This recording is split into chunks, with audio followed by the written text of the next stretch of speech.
je suis métisse togolaise, je suis née à Pantin d'un papa togolais, voilà.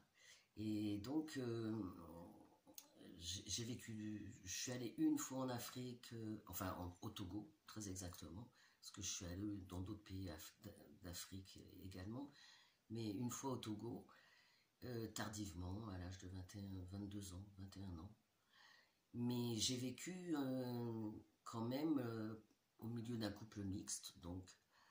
Et moi, ça m'a beaucoup ouvert. Bon, c'était compliqué, hein, je ne rentre pas dans tous les détails, mais c'était très compliqué. Par contre, ce que ça m'a beaucoup apporté, c'est une ouverture d'esprit, de cœur, d'âme, de tout. Parce que j'ai vécu avec un papa noir tout le temps et une maman blanche. Et moi, je voyais même pas noir, blanc. Je vivais avec papa et maman. Voilà. Et les problèmes venaient de l'extérieur. Mais bon, moi, personnellement, voilà. Et donc, ça m'a. Quand j'ai vu tout ce que ça entraînait dans la vie de papa et donc de maman, les retombées par rapport au racisme, etc. Bon, c'est là où où j'ai commencé à souffrir du fait que ben, quelqu'un qui était africain ou pas, ou en tout cas noir, dans un pays à majorité blanche, ben, souffrait de quelque chose que moi je trouvais pas normal, quoi. Et donc ça m'a beaucoup ouvert l'esprit par rapport à l'acceptation des autres ou de ce qu'est l'autre. C'est comme ça, par exemple, que je me suis vraiment engouffré dans, l'association LGBT, parce que pour moi, c'est pareil au niveau de l'acceptation de l'autre. Un être humain est un être humain, quelle que soit sa couleur, quelles que soient ses orientations sexuelles, quelle que soit... Enfin, jamais ça a été pour moi un critère de conflit ou de critique ou de rejet. Rejet, très important. Ça n'a jamais été ça. L'ayant vécu dans mon enfance par rapport à papa, par rapport à moi aussi en tant que métisse, etc. Même en Afrique, parce que quand je suis allée au Togo, malheureusement, papa m'avait pas appris le Mina ni les V, qui sont quand même les deux, je sais pas si je dis dialecte, principaux au Togo. Et quand je suis allée au Togo, bah justement à l'âge de 21 ans, je parlais pas la langue locale et j'ai été considérée comme une touriste, ce que j'ai vraiment pas supporté du tout, parce que pour moi, c'était mon pays, non pas d'adoption, mais c'était mon autre pays. Mais bon, ça voilà, c'est une expérience que moi j'ai vécue personnellement. Mais par rapport à l'acceptation de l'autre, c'est vrai que pour revenir au centre LGBT, que ce soit en Afrique, déjà ici, se faire accepter, enfin ici en France, dans un pays dit civilisé, n'est-ce pas, se faire accepter en tant qu'homosexuel ou bisexuel ou trans ou voilà, c'est déjà pas évident. Bon, il y a une certaine, je dirais, liberté grâce au propre, grâce à nous, grâce à nous, à nous ceux qui sont bisexuels ou homosexuels, parce qu'il faut bien s'affirmer aussi, et puis se faire accepter en tant qu'être humain avant tout, en premier lieu. Donc déjà ici, c'est pas si évident que ça.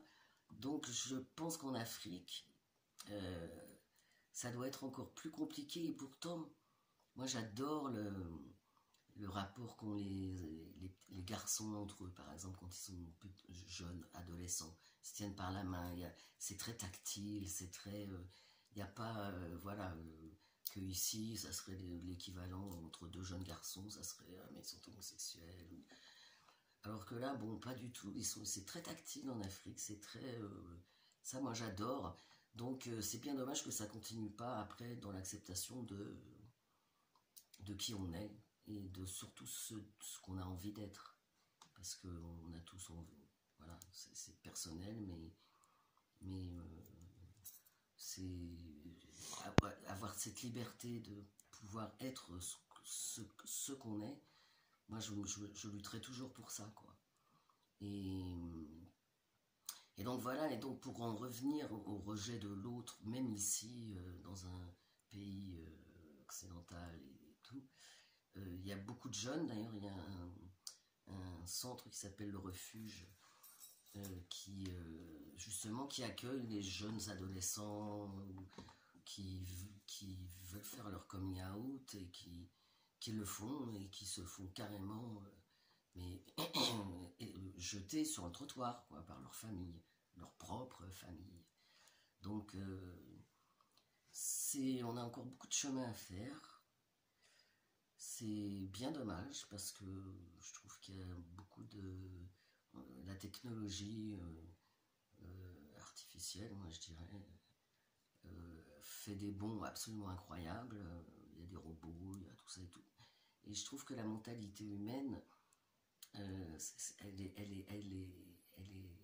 est longue à évoluer, elle est longue, trop longue, beaucoup trop longue, parce que voilà, quelle différence entre un être qui aime un autre être du même sexe. Moi, je me suis aperçu en plus en expérience personnelle que finalement l'amour était asexué, quoi.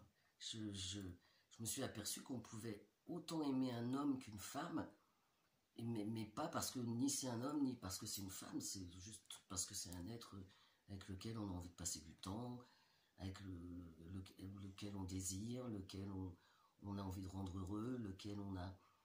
Et je me suis aperçu que finalement, voilà, quoi, c'était asexué, quoi. Et je pense que cette ouverture-là vient beaucoup du fait que je sois métisse, voilà. Par rapport à l'acceptation vraiment dans sa totalité de l'autre. Dans ses principes de vie, dans ses choix de vie. Oui, voilà.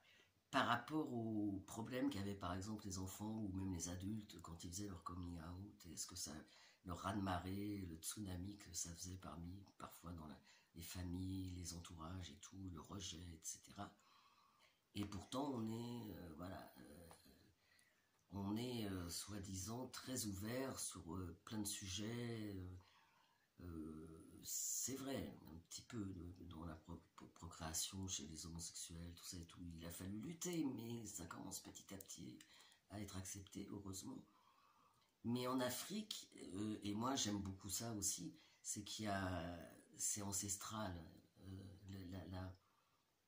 La culture africaine, c'est pas comme même si nous on a quelques siècles, mais l'Afrique est restée très authentique, beaucoup plus authentique. Elle est moins polluée aussi par plein de choses qui polluent plus l'esprit que... Mais par contre,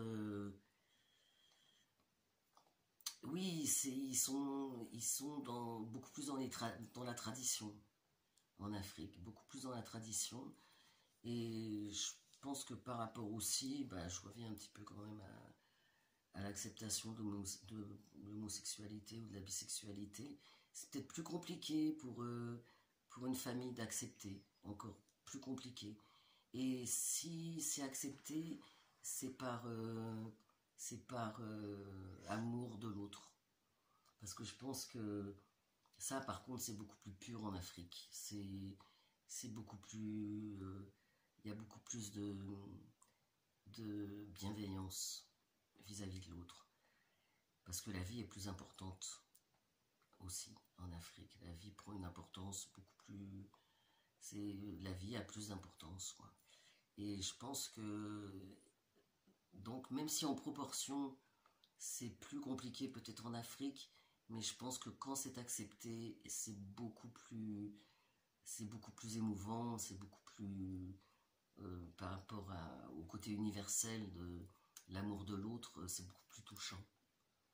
Et voilà ce que je pense par rapport à ça.